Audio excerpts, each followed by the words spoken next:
impacts not only our sleep quality, but also the immune system, metabolism, and even our mood. Reducing screen time in the evening and maintaining consistent sleep schedules can help reduce the negative effects. NVIDIA has just topped $4 trillion in market value thanks to AI growth. This is CBS News. Think O'Reilly Auto Parts for all your car care needs. Get the parts and service you need fast from the professional parts people at O'Reilly Auto Parts. Lanny went to college and racked up huge debt. A little bit over $100,000. For a degree he couldn't use? Now what? I had a friend that went to my computer career. They even helped him get hired immediately after graduation. One of the things I love about IT is that you can work from anywhere you want. You could become an IT pro in just months, including cybersecurity and the basics of AI with zero experience at mycomputercareer.edu. My Computer Career, an elite CompTIA certification partner. It worked for me, and I know it can work for you. This is one student's experience. Individual results vary. This message comes from Viking, committed to exploring the world in comfort. Journey through the heart of Europe on an elegant Viking longship with thoughtful service, destination-focused dining, and cultural enrichment on board and on shore. With small ships that bring travelers closer to the destination, there's more time to explore. And every Viking voyage is all-inclusive, with no children and no casinos. Discover more at Viking.com. We're the Good Neighbor Network, FM 101.9 and AM 1450 Murfreesboro, FM 100.5 Smyrna, audio and video streaming at wgnsradio.com. This is the Roundtable. A look at the news, views, politics, and people that are shaping Rutherford County. Welcome in. It's a Wednesday morning on the Roundtable here on WGNS. Chip Walters with you from Exit Realty, Bob Lamb and Associates, and the Blue Raider Network, which reminds me we are getting very close to about 50 days away from the football season opener, and that'll be Middle and Austin Peay here at Floyd Stadium here in town. And if you haven't been by the stadium and seen the new turf, it's very nice. And coming up, in about 21 days, we'll have the ribbon cutting of the new Student Athlete Performance Center. That'll be at 9 o'clock on July 30th. And Brian, we are attempting and trying to do the show live there that morning. I contacted the old pro Dick Palmer yesterday, and I'm going to be emceeing the ribbon cutting, and so he may be manning our equipment, and then I'll join him and we'll finish out the hour with some interviews and stuff like that. So yeah, it happens to be on a Wednesday at 9 o'clock. Worked out. I think that's why they chose that. I think it really is. So, but the Steve and Denise Smith Student Athlete Performance Center, it's a fantastic building. All right, now for today's show, we head up to Nashville, and a return guest. The people have just clamored wanting this man back. I did a tease yesterday. I put it out on social media. I said our guest today will be, he knows about weather, he knows about fishing, and he knows about rock and roll music. And the first answer I got was, it's got to be Davis Nolan from News 2. And guess what? Here he is. He's back. Davis, how are you, my man? Doing great, Chip. I hope y'all are doing well, getting ready for the football season, I hear. Absolutely. It's right around the corner. It really is. And I want to put you on notice. You've been the fellow who, Lou Jatan, who helps me out on a weekly basis with our in-game weather forecasts. He goes on he's a blues guitarist, actually, and he goes on a cruise every year, and Davis is so kind to jump in and fill the breach. So I'll get you the dates, and you're always super about that, and really appreciate your help on that. No problem at all. Love to do it. Well, good deal. Tell me what's going on in your world these days. It's hot, hazy, and humid, the old Triple H forecast. Yeah, and it's been a wet spring and a wet early summer. No doubt about that. We got hot, but then we'd get rain, after hitting, like the week we were hitting 97, 98 degrees each day. We would still, most of those days, get some scattered thunderstorms that in many areas would get a lot of rain. And, if you mow your own lawn, you know what I'm talking about, because I don't mow my own, and the rain will stop me from being able to mow it. And then it gets even taller by the next time I have a day off to get into it. So it's been one of those wet and hot at the same time. A lot of times when it's wet, it keeps the temperatures down. We've had days where it was hot and then wet. So, yeah, that's been our weather world. Other than that, I've been enjoying doing some reporting at Channel 2 3 days a week. And, of course, I don't have to report on all the bad stuff, all the, murders and crime and all that stuff that all my fellow reporters have to. They're jealous of me because I get to do the fun stuff. And, fishing and anything that's weather related, I get to drive around sometimes in our weather van and chase storms, which I like to do, get out of the studio and do that. So that's sort of been my world lately. Yeah. Well, and we're obviously you were on with us about a year and a half ago, yeah. and we'll probably plow a little bit of the same ground, which is fine. But kind of talk about some things that are going on right now. And first of all, the situation in Texas yes. that we've had, and everybody has just been, shocked and horrified with what we've had to see there. Kind of give folks a little bit of a feel for how in the world did that happen. And the other anomaly we're going to kind of talk about is Hurricane Helene and how that happened as well. But first of all, in Texas, how does something a system that had been a hurricane in the Pacific, or a cyclone, I guess they call it out there, came across Mexico and then got into Texas and stalled in this one spot? Well, a lot of that was the leftover moisture of a tropical system that came ashore, and it was, the system itself had fallen apart, but a lot of that moisture is still there. And it migrated itself northward through northern Mexico and into Texas. And then the existing frontal systems and stuff that were coming in the United States were able to utilize that moisture to create that. Now, the hard part about these flash floods is usually you'll have a very isolated area that'll just get pounded, and it's impossible to predict exactly where those are going to set up. You can say in advance, and then they had a flash flood watch in advance, out a day in advance. They even put out flash flood warnings for it. But to predict, okay, tomorrow at 4 p.m., right over this latitude and this longitude, you're going to have, 8, 10, 12 inches of rain.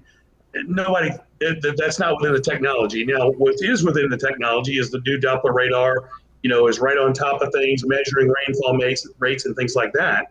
Okay, so the National Weather Service did issue a flash flood warning. But, I was watching a fellow meteorologist on one of the national channels the other day, and he said there is flash flood warning fatigue, like there's tornado warning fatigue, if people have a tornado warning and nothing happens, and they go, I don't know, I'm not going to pay attention to that anymore. And we had a flash flood warning here in Nashville yesterday. Did anybody die? No. So it's difficult. Now, when you're in a situation like a canyon in a river, okay, and as a matter of fact, I was just looking into the Burgess Falls situation. Do you remember? I believe it was 2016. Mm-hmm. There was a young, I don't know if it was an infant or a toddler, probably a toddler, I can't remember, a very young 2-year-old, I believe, was swept away. And a lot of people like to swim at Burgess Falls up in Jackson County. And I remember doing stories on that back then. And the watershed is coming from the northwestern corner of Cookeville. And if you get like an inch of rain in an hour in that northwestern corner of Cookeville, that water comes downstream. And I don't remember the precise time, but it's probably over an hour, you have before that water's at Burgess Falls. But suddenly you're going to have this surge of water, and it's just a summertime thunderstorm. It's not raining all day long. The sun's out. It's a beautiful, hot, beautiful day, right? And you're over at Burgess Falls, and it's not even raining. But over in Cookeville, several miles away, it is. And that water comes downstream, and they've actually set up a system out there to where if they do get that amount of rain in that short a period of time, the park rangers are alerted that you're going to have this surge of water coming downstream. Now, the Guadalupe River is a much bigger situation than that small river over there, but the same idea is possible. And I did see that on one of the national channels yesterday, a neighboring county right downstream from where this occurred actually does have a system with sirens, just like we have tornado sirens. I imagine they use them for both. And he lost, the guy that's in charge of that had lost his grandfather in a flood in the past. I don't remember the exact year. So there are people in that area that have set up systems. Now, you may not use this, you may never have this happen again for another 50 years, but it has happened in that spot before.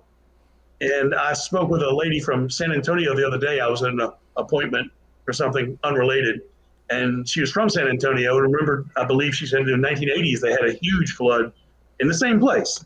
Okay, so it is going to happen again, but it's not going to happen every day. And you might have 10 flash flood warnings between now and then that never quite get that bad. Mm-hmm. But once you've identified a spot that can do this, it's a good idea to set up, especially if it's a place where so many people go.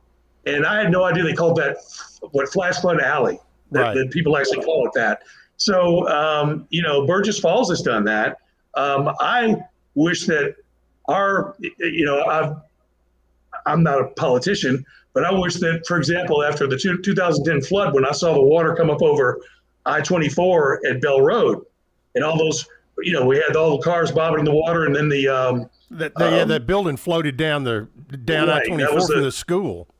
Lighthouse Christian School came. That portable classroom came down Mill Creek and then took a ride onto the interstate and came floating down and crashed and just disintegrated in front of our very eyes. I always wish that we could. I did a story on that. Is there anything now we're doing? They do have a camera on a rain gauge that's at Mill Creek and Nolensville Road. Okay, and downtown in I forget whose office it is. And certain offices can actually look at that rain gauge, or not rain gauge, I'm sorry, river gauge. Mm-hmm. I misspoke. The gauge of the river, the creek, Mill Creek. And they can actually see it. So if they see it go to a certain height, they can all of a sudden start putting some sort of advisory out. Now, what's going to happen if that's Saturday night at 10 o'clock and nobody's in that office? I don't know. So, once you've identified a spot that does that, I think it's a good idea to set up some sort of type of system that bells and whistles go off if a certain amount of water is there in a certain amount of time. And you may never need it for 50 years, but that's just my, it'll cost money to do these things. And it sounds like that's something that they'll be thinking about here in the future in Texas. Yeah, and that area, like you mentioned, I saw they had a bad one, 90 years ago or something, but then they had something in the 1980s where, and again, geography has a lot to do with that because that's kind of a canyon and there's nowhere for the water to go. Where here in Murfreesboro we're pretty flat, and we get. If we get a 2-inch, gully washer, it's gonna, we're gonna have standing water for a little bit, but it's gonna go away really quick. But it's not, there's a couple of little streams and creeks where it would shoot down through there, but I know who James Spann is down in Birmingham, and James has a huge. He's a meteorologist in Birmingham, has a huge following on social media, and he did a lot of stuff here in the last couple of days about warning fatigue and things like that, and right now, and I get what they're talking about because it seems like now it starts out with an advisory, then you have a watch, and then you get to a warning, and then you get to, there's like 2 more levels after that where, where it's, like a disaster type thing. And, and there's just so much that's coming at you that people have unfortunately have started in particular, in this case, they didn't pay attention to it. Yeah. Sometimes, I looked up the Alpha radar. I have on my phone. I'm paying a lot of money for archive data and on Radar Scope, which is the meteorologist's favorite app, and it gives a lot of technical stuff that a lot of people may not need, but we do. And I'm paying more money so I can go back and pull up the archive data. I also have another computer program that I use in forensic meteorology that I do court cases in. With my Davis Nolan Consulting Meteorologist LLC. So I can look up all this archive data and look at it. And I watched that thunderstorm move in. And it wasn't just that storm sat there. We had it sort of move in and another one behind it, another one behind it. So, I even saved, I don't know if I could actually show it. Since people are watching and watch on this, and I know this is mostly radio, but some people that may be watching, I actually recorded this. Let's see if it'll keep playing. Well, I actually recorded it. You can see not just one storm moves into that area, and then another one sort of comes in behind it. And this goes on for several hours, So and that, I'm sorry, I'm showing you the wrong one. I'm showing you the wrong one. I apologize. But that one. Yeah, this is the one. Yeah, this is the one that the green box is the flash flood warning. I apologize. But anyway, you see one will move in, and you see another one right behind it. So it's not just one. And again, it was what we call precipitable water. But here comes the other one behind it. What we call precipitable water views were high because of that tropical moisture that got injected into Texas, and was the frontal systems were able to utilize that. See, look at that one. See, that was totally different than the first one. Yeah. And that green box is the flash flood warning. But like I said, you get flash flood warnings all the time, and I don't want to say people don't pay attention to it, but they think of it, well, unless I'm out driving around, turn around, don't drown. But when you have a canyon situation like that, I think it gets more important. And I'm sure more than a flash flood warning, I think something needs to be put up in these type of places where there's a river gauge that shows a sudden surge of water is coming your way by the river gauge, and it has nothing to do. It's independent of a flash flood warning. Nothing against the flash flood warnings. The Weather Service did their job. But I think if you could have that backed up with some sort of river gauge that if it reaches a certain threshold over a short period of time, that tells the experts that, okay, there's a bulge of water coming down the river, and everybody in these areas need to, evacuate or do whatever they need to do. And in that way, no matter what time of day or night it is, sirens will go off, that type of thing. We Rutherford County changed the Rutherford County EMS changed systems here in the last 6 months, somewhere in that neighborhood, and it's an opt-out system where it's phone call, or you get phone calls or emails and text messages, and it amazed me the amount of and it came, and I remember right after it happened there was like 2 or 3 days of thunderstorms coming through or whatever. So all these, several warnings after another came out on this system, and the amount of pushback from people that who were inconvenienced by these by these public safety warnings, it just kind of amazes me that they said I don't need these phone calls and blah blah blah blah blah, but you never know which one of those is going to be the one that's going to save your life or the life of someone that you love. That's exactly right. That's the fatigue you're talking about. James was talking about this. I didn't get to listen, but you may be familiar. He has a thing called Weather Brains. Yeah. So if you James Spann look at Weather Brains, he does these things online every week. James, first of all, I know him fairly well. I see him at LAMS and NWA conventions, and he and I have known each other for years. And I got to spend time with him years ago at a convention where we went out to dinner a bunch of times with him. And he doesn't ever sleep. James gets up at 5 in the morning or earlier. He does a weather update where it goes on for like 15 or 20 minutes, okay, where he goes through all these maps. And he has to get up early to download all those maps to get them on. And he does this thing online. He'll do it again at 3 in the afternoon, okay? And then he goes off and, gets up and he goes and visits a school or something on his way to work. And then he goes to work and does his regular weather cast. He has Weather Brains, which is what I just told you about, this podcast that he does. And he gets anybody from the Hurricane Center to you name it on, and you can just learn so much from that man. He's admired by all of us. Yep, absolutely. And this guy's a guy we admire as well here. Been on TV in Nashville over 40 years. Davis Nolan from News 2. We'll be back after we step aside and pay some bills. More with Davis right after this on the Roundtable on WGNS.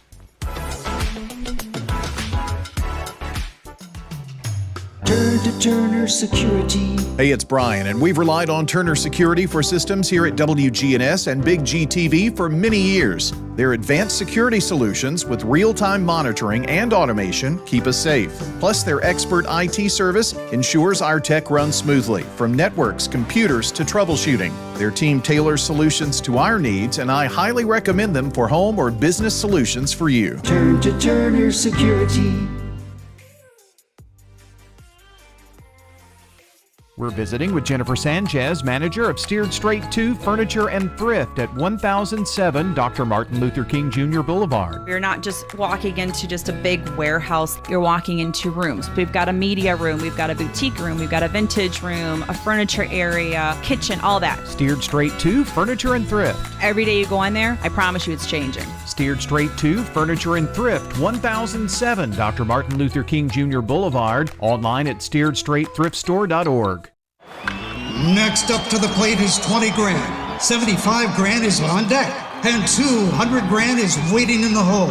And if any of those guys make it on base, hold on to your peanuts because 500 grand is ready to bring them all home. I'm not sure there's a better lineup in the league. Instant games from the Tennessee Lottery are guaranteed to be a big hit this summer. Play today for your crack at a whole lot of cash. The Tennessee Lottery, game-changing fun. Please play responsibly. Do you hear that? Asthma triggers are everywhere, from dust mites, pet dander, and pollen, to smog and smoke. An asthma attack can strike anywhere, anytime. Be prepared with quick-acting Primatene Mist. Clinically proven to open airways quickly.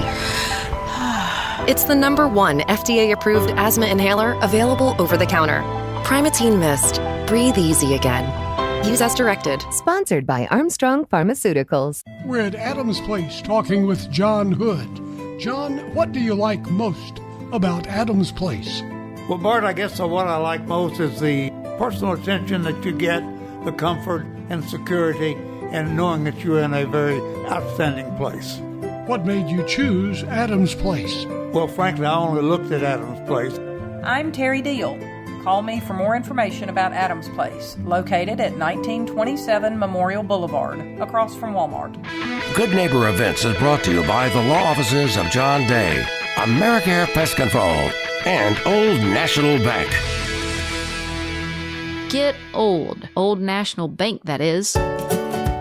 Old National Bank has the experience and service you need to buy a home, make investments, even online and mobile banking. Old National Bank is in the borough on Dr. Martin Luther King Jr. Boulevard. Old National Bank at 2230 Dr. MLK Jr. Boulevard, which used to be Mercury Boulevard. Visit us and enjoy warm, homemade cookies at Old National Bank. Old National Bank, equal housing lender, member FDIC.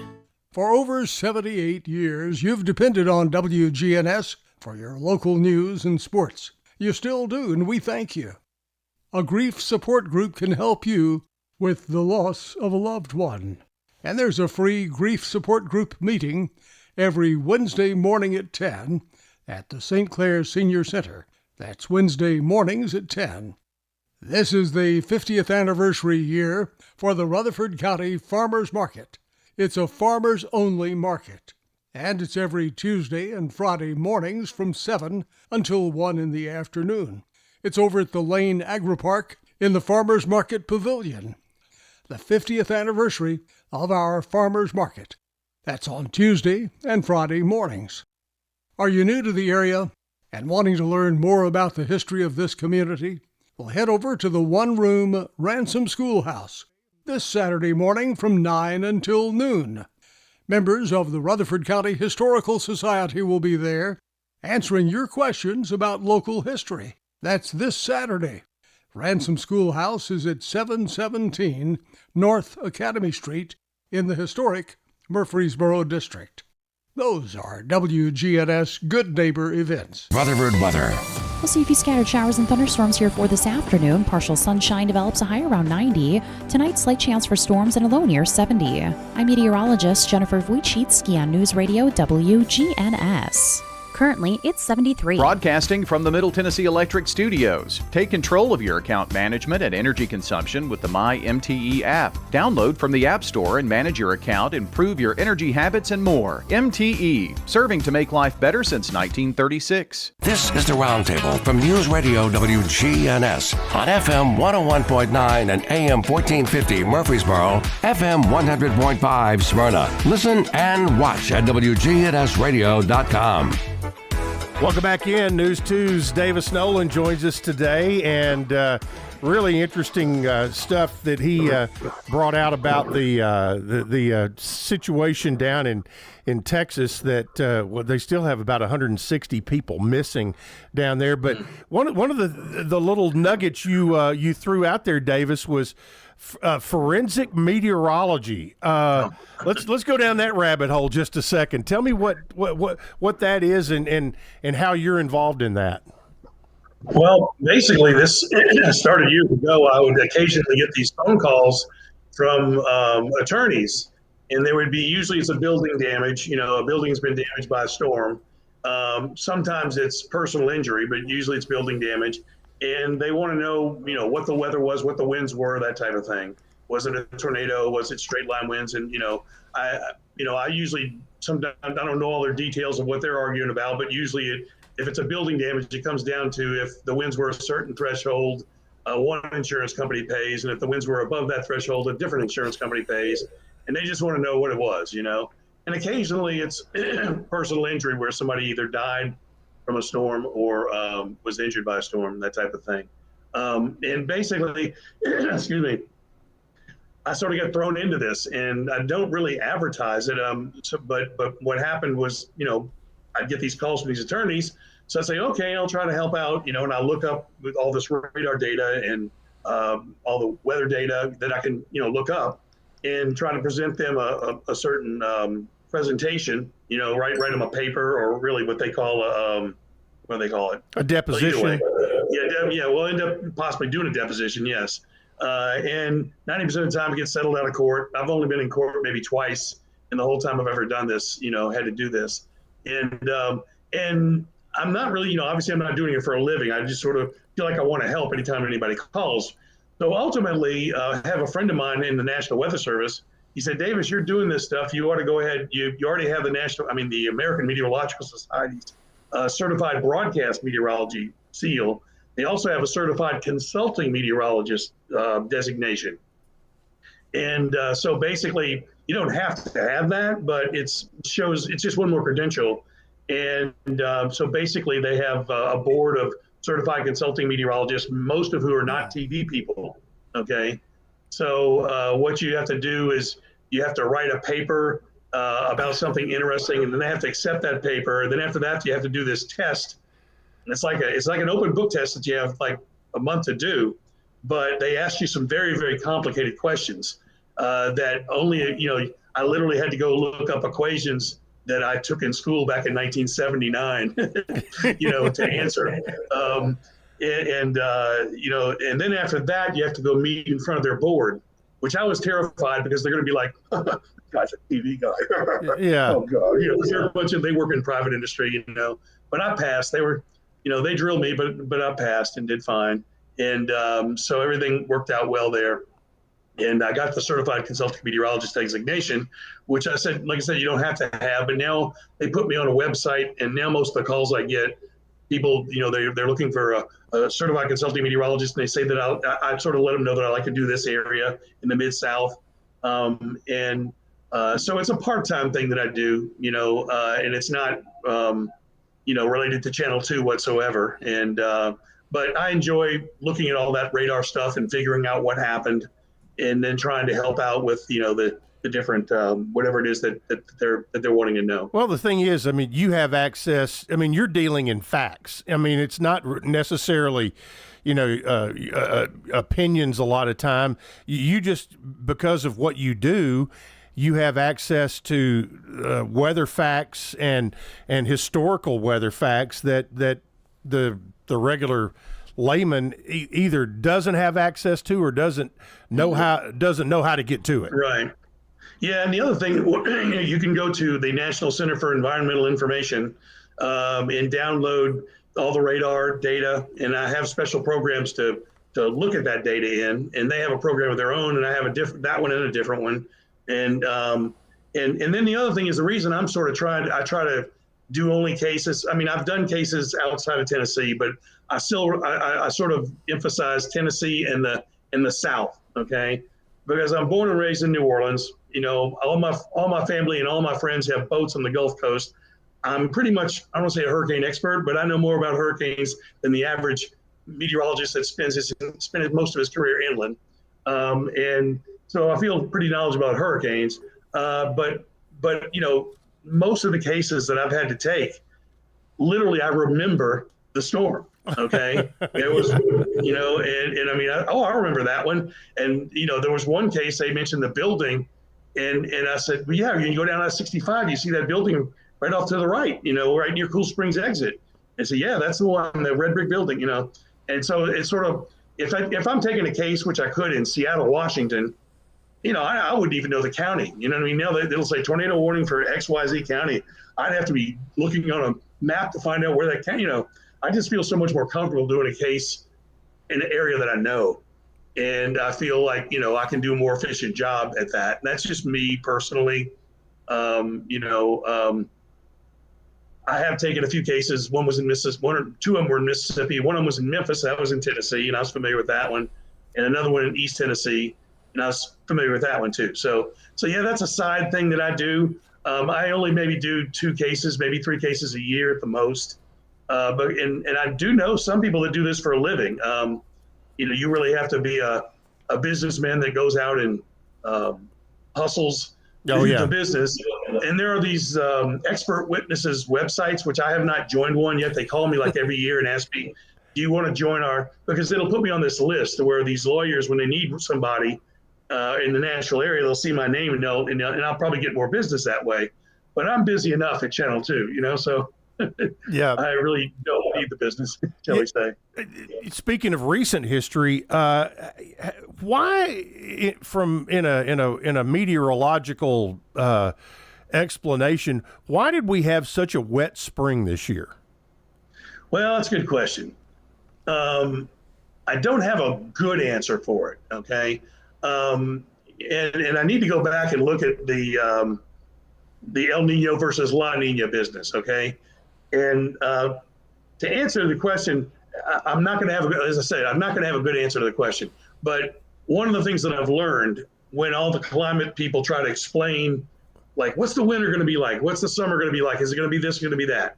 Okay. And El Nino and La Nina obviously are the biggest things that they have. I say we have because I'm a meteorologist, but my area of expertise isn't necessarily that part of meteorology. I'm familiar with it more than most people are, but I know people that's all they do. Yeah. They wouldn't do a 7-day forecast or a tornado warning as good as me, but that's not their area of expertise. Theirs is that. And for those people that do that, the El Nino and La Nina business are what they really grasp onto to try to make a seasonal forecast, which is what you would be talking about, above normal, below normal, all that stuff. Now, when they all finally learn, though, if it's not a strong El Nino or a strong La Nina, you don't always get the same results. And I've seen several times when we've had a strong El Nino and a strong El Nino, and it fits a certain pattern for the winter, and it panned out. Okay, but then we'll have another year where it's an El Nino, but it's not as strong as that one, and they make the same forecast, and it doesn't pan out. And also, when you see these forecasts, you're a 90-day forecast, and it might say below normal temperatures and above normal temperatures and below normal precip for your winter. And then suddenly you have a 6-inch snow in the middle of that. Well, guess what? After 90 days, that forecast might still be right. After 90 days, they average out, and that 6 inches might have been below normal in snowfall. And the temperatures might have been above normal for the whole 90 days. But for that small period of time, you had this. So none of those predict a specific thing. You could most people just remember, I had a big snow. Oh, that was a big snowy winter, and it might not have been a big snowy winter. That might have been the only one you had. So, but I'm not answering your direct question. I'm scared to I'm scared to change while we're on Zoom. I'm scared to go on the website and look at it because I'm afraid I'll accidentally X out of us. But if I remember correctly, we were climbing out of a La Nina, and so we were in between. Okay.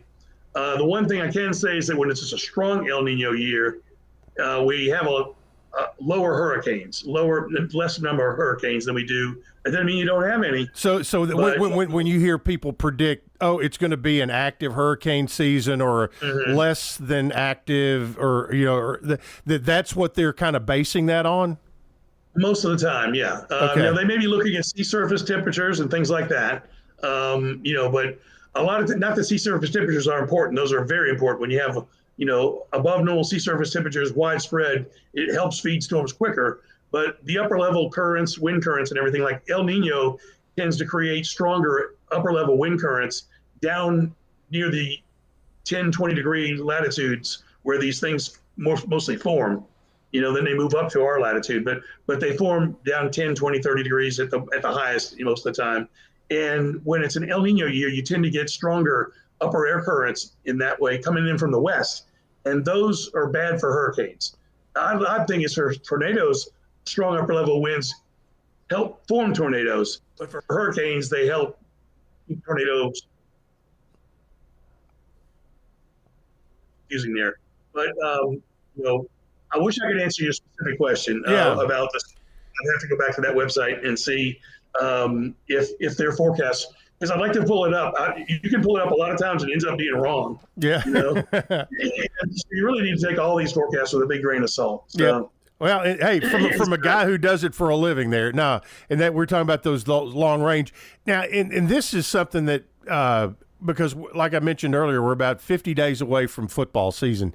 It seems like when we get to the fall that things start happening on about a 7-day cycle. And what I say, what I mean is, if you have rain and I'm thinking about college football Saturdays. If it rains on one Saturday, chances are you may get rain for 2 or 3 more straight Saturdays. I don't know if that's true or not, but what was it, last season or the season before, where we had back-to-back weeks where we ended up with lightning delays in games and things like that. But I don't know how true that is or not, but it just sometimes it just seems that way.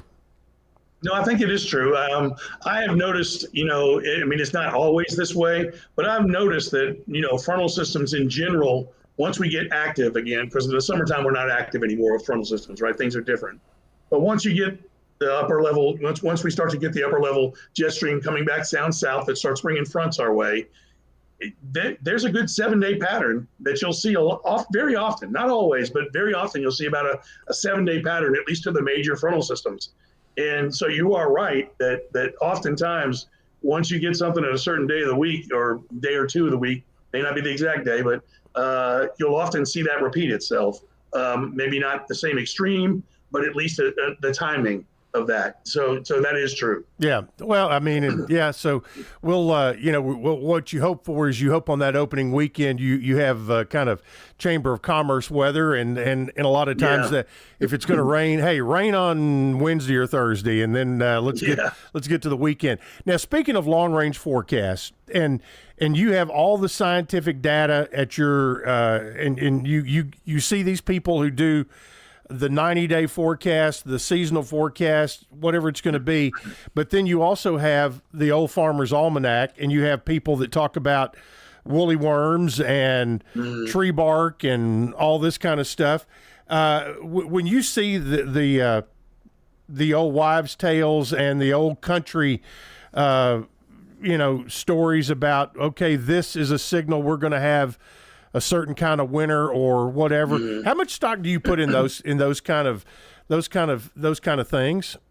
So, well, me personally, not a lot, but I have to admit, somebody could do a study on some of these things and maybe see how statistically it bore out. I know a lot of times, and I don't want to poop on the Farmer's Almanac because I used to buy it every year. Now, so I'm not. The reason I bought it is because it always told me when the meteor showers are going to be.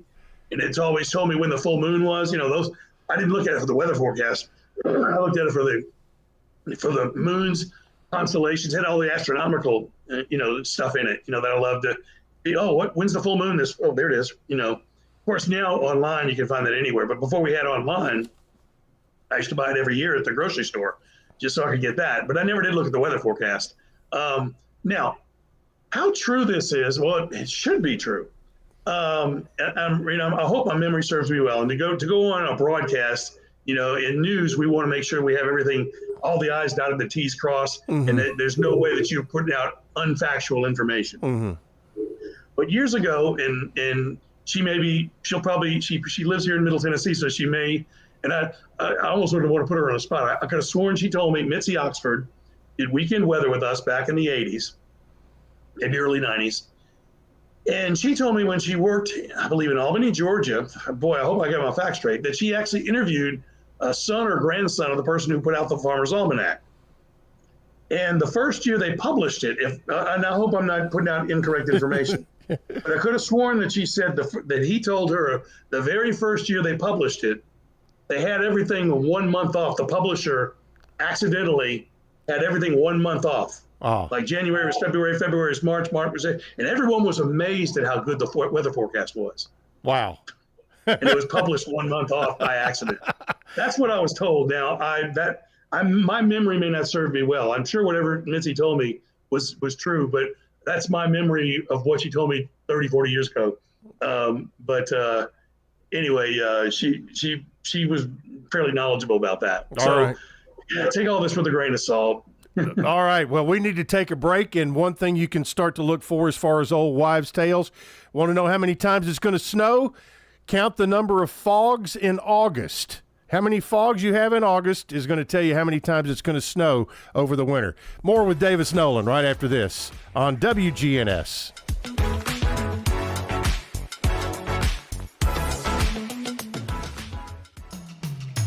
Turn to Turner Security. Hey, it's Brian, and we've relied on Turner Security for systems here at WGNS and Big GTV for many years. Their advanced security solutions with real-time monitoring and automation keep us safe. Plus, their expert IT service ensures our tech runs smoothly, from networks, computers to troubleshooting. Their team tailors solutions to our needs, and I highly recommend them for home or business solutions for you. Turn to Turner Security.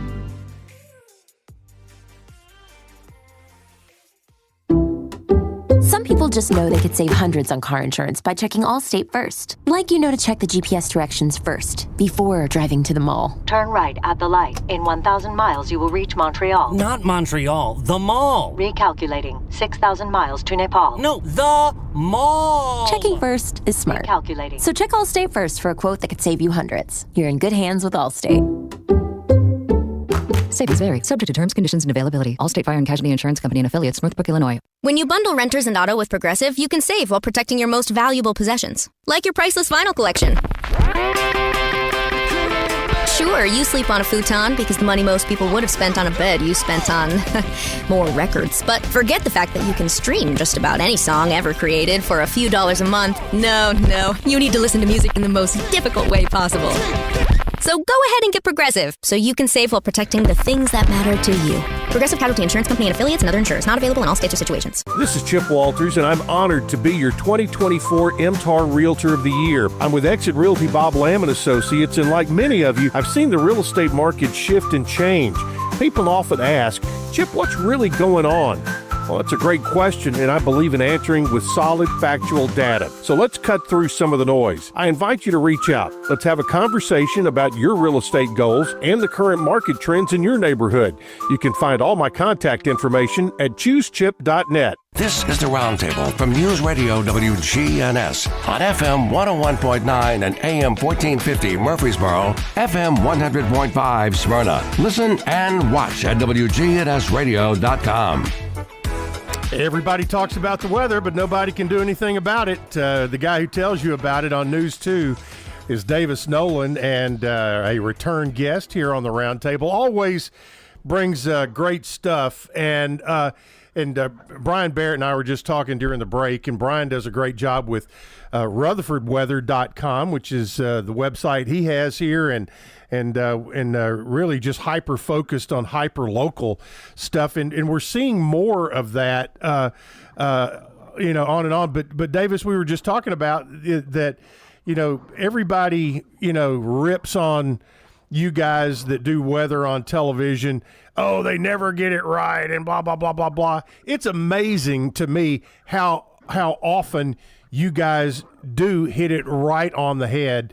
And I know, predicting, whether it's going to be an inch of snow or 4 inches of snow in the wintertime, I mean, it's a mile difference or 2 miles difference could make a huge difference in a snowfall. But to me, it's amazing how accurate you guys are with the weather on all the platforms. No, thank you. I also want to compliment our National Weather Service, because our National Weather Service office is absolutely excellent here. They're excellent across the whole United States. What I love the most about our guys, and they're not the only ones, but since NWS Chat came along, and Rutherford Spearwick, and I think I follow him, by the way. Yeah. And he probably follows me. But anyway, he's probably, I don't know, somebody at WGNS is probably able to get on NWS Chat also. Only emergency management operators and police and media are allowed on it. The public is not allowed on it, okay? But all the people that inform the public are, so that's us. And I'm sure he's on it too. Brian Barrett here, he's on there on the NWS Chat. So, but they're so good. They tell us okay, we're watching this storm. It's got rotation. We're going to watch this. If it gets a little lower, we're going to issue a tornado. So they are already telling you we may issue a tornado warning on this one, or you're in the middle of a warning and it's saying, it looks like it's weakening now. So, we're going to watch this for 1 or 2 more scans, and if it continues to weaken, we'll drop the tornado warning. And we relay that information on TV. They'll say that, they'll put that on chat, and within a minute, we're all seeing that on all 4 TV stations, right? And so it's really good information that they put out to help us, in the middle of all this, and the forecasting rate. By the way, during the commercial break, I took a chance, and I looked up the 90-day forecast for rainfall for our part of the country from the Climate Prediction Center, and one that came out on April 17th. And what it said for our part of the country for rainfall was equal chances for above normal or below normal rainfall. Well, that's a cop-out. Yeah, I know, but that's what it's a cop-out, but it's what scientifically the best they could do. Right. In other words, if they could do better than that, they try. So that's a perfect example of some of the guys that are those experts in the world saying, we can't tell you any more than that. Yeah. Okay.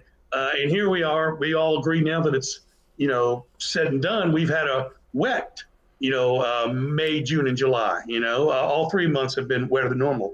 But anyway, but back to the weather forecasting and everything. It is a difficult thing, and we're not always right. But generally speaking, I think we're close to it. And one thing I wanted to say is that when I was in school in the 70s, weather models were brand new, numerical weather prediction, which meant, and they taught us, this is the chapter 1 of my thermodynamics textbook, my fluid dynamics textbook, which they said physicists have had all these equations of motion, okay, of the atmosphere. They know these equations, they're fluid. It's a fluid dynamic equation, whether it's for water or air or whatever you want to do it. There's these equations that govern this. And in our particular case, we have an Earth with 9.8 meters per square second, a gravitational pull, and a certain density of the atmosphere, and a certain amount of moisture, blah, blah, blah. So theoretically speaking, you could use these equations to project the atmosphere into the future. Okay, the upper air currents, which in turn do. But these equations, it told us, I wish I could go find my old textbook. I'm going to make up the numbers, but it told us it would take 100 men with a pencil and paper. If they wanted to tell you what the temperature was at 10,000 feet, for example, it would take 100 men, 14 days. I'm making up the numbers here, but a long period of time right, to calculate what the temperature at 10,000 feet would be by hand. Okay. And then suddenly in the 60s and 70s, computers started coming along, and they were able to take this stuff and put it in a computer and generate things quickly. And these were very slow computers back then, but they could do it. And so computer models were brand new. And now computer models our computers are so much faster even. So suddenly you could actually use these equations that have been sitting in textbooks for years. You can actually use them to start generating a computer model of the atmosphere. Now, those computer models are highly dependent on the weather balloon. As you know, at Old Hickory here in Nashville, they launch one twice a day. Sometimes they'll launch a special balloon at other times of the day. If there's a hurricane or severe weather, we'll launch it. The National Weather Service, my friends down here, will launch a second balloon or a third balloon a day, but twice a day on the average day at 6 a.m. and 6 p.m. regular time, 7 a.m., 7 p.m. daylight saving time. Now, those balloons, the next balloon to our north is up in Louisville. The next one to our south is I believe it's still in Centerville, Alabama, which is outside of Montgomery. So that's some 300 miles away, maybe 200 miles at least away. So the resolution of the data that you're taking are some 200 to 300 miles apart. Now, what weather balloon's out in the middle of the Pacific Ocean right now? That many. Zero. Okay. So the Earth is mostly ocean. Okay. So there is no weather data to put into the computer model.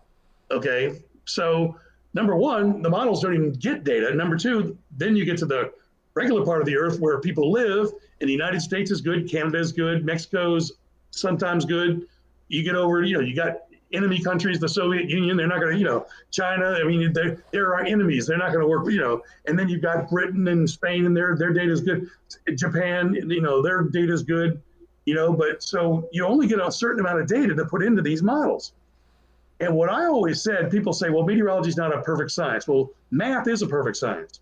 But, you have your plus or minus value, your standard deviation, like this is, this plus or minus that, Right. And that plus or minus value, unfortunately, is a problem with us because in our world, because you're forecasting a certain thing and the plus or minus might be higher than what you're trying to forecast. Now, my theory is, and this is just a little me throwing it out to the wind, hand waving, as my professors told us it's called in college, or if you don't prove it with calculus, it's hand waving. That if you could launch a weather balloon every square mile of the Earth, every hour, and then plug all that stuff into a weather computer every hour, into a computer model every hour, these forecasts might be close to perfect. Right. I mean, think about it. If that data was that fine, and that, they call it spatial, which means less than 200-300 miles apart every square mile, and temporal, meaning time, every hour. I'm talking about the North Pole. I'm talking about the middle of the Pacific. I'm talking about, you name it, on the Earth. Every square mile is measured with a weather balloon. And you plugged all that data into a weather computer, and every hour it keeps generating. Theoretically speaking, you could have a perfect weather forecast, in my opinion. Now, the unfortunate thing is that's not possible. Number two, you say, well, what about an alternate to the balloon? Well, we have satellites that try to use infrared, try to do a sounding that's like a balloon, but using an infrared sensor. Mm-hmm. At the top of a cloud, the infrared sensor is, if it tells you a certain wavelength, that's proportional to the temperature. So they assume a cloud's at 10,000 feet. So there's number one assumption that you're not sure, but it might be close. And then they see what that temperature is. So they say, okay, we can take that temperature and plug it into the computer model and have some data from elsewhere around the world. And even sometimes they try to take cirrus clouds and they'll actually measure how far it went in an hour. And say, okay, well, we got a 60-knot wind out here in the middle of the Pacific at this latitude and longitude. Plug that in the computer model. So they've tried to take satellite sensing data and plug it into the computer model, trying to do what I was talking about. But unfortunately, especially the sensor that tries to tell you what the temperature is at a certain height, it's not as good as a weather balloon. Right. And the first thing they maybe learned in 1977, when I was in Florida State University in meteorology school, they said, we sent up the weather balloon and it's 1 degree, and the weather balloon's thermometer is 1 degree Celsius off. And then they made us calculate the different levels of a certain parameter. And as you got higher and higher, it got worse and worse and worse and worse and worse. And that's if the thing was calibrated 1 degree off. So these satellite sensors are nowhere near that good. Okay. So unfortunately, using those satellite sensors for things like temperature, it helps, but you got to be careful with it. And they're trying to assimilate some of that data into the computer model, but it's nowhere near as good as what I said, sending up a weather balloon every square mile of the Earth every hour to put in the computer model. So enough of my little rant there, but I just thought that was an interesting thing. All right, let's go down memory lane. We got about 2-3 minutes left. When you came to town, 43 years ago, something like that, Yes. I'm trying to remember myself here. Who were the other TV weather people on the air in Nashville across at 2, 4, 5, and I don't know if 17 was even. 17 didn't exist. They didn't do news then, but yeah. No, it was Bill Hall and Ron House, were Okay. my colleagues at Channel 4 and 5, respectively. Yeah. And and so the three of us, were the chief meteorologist. I've been chief meteorologist at Channel 2 twice now, but I'm happy to do whatever I can do there. I'm very happy in my role there right now. So, but those were the my good friends. The other thing that you obviously are known for you were a big fan of Jimmy Holt and the old Tennessee Outdoorsman show, and you've continued one of their traditions that used to be, let's go to the picture board, and you do it with your fishing funtacular, and you know, every kid who's ever held a fish and had their picture made has been part of your fishing funtacular, and that's something I'm sure you get just tons of great feel-good feedback on. Yeah, it's funny because I'll have somebody, like one day I was down near one of the lake points, and I was filming one of my introductions, you know, where I filmed the introduction in front of a lake, and I had this fellow that pulled up next to me, and he waited till I got finished because he could tell what I was doing. And he said, Davis, I just want to come over and tell you, I want to thank you. You put my son on, you know, TV like last year, you know, and it made his day, and all of his friends at school saw it and all this stuff, you know, and I've had several people tell me that. So that's big. That's really fun to know, to hear about. Yep. So what you live up on Old Hickory Lake, and so where's the good fishing on Old Hickory right now, and what's hitting? Well, you know, people think Jimmy Holt said the same thing here. People think I'm fishing all the time, and I'm hardly ever out there because I get 2 days a week off, and I'm either at a doctor's appointment or I'm mowing the lawn. Okay. But I literally was at the bank the other day, and there's a guy that lives in my neighborhood who's he said he's a professional fisherman. He does something else for a living, but he fishes. And he was saying that on Old Hickory, right now, the bass are hitting like crazy, mostly on top water. Okay, he's even used buzz baits, the ones that go across it's like a spinner bait, but it buzzes across the top of the water, you know. And he had won this tournament. It was a 3-fish limit tournament. He caught 18, and about, I don't know, he said like 6 of them were keepers, and he had like 12 pounds for his 3-fish limit, which is about averaging 4 pounds per fish, which is pretty good.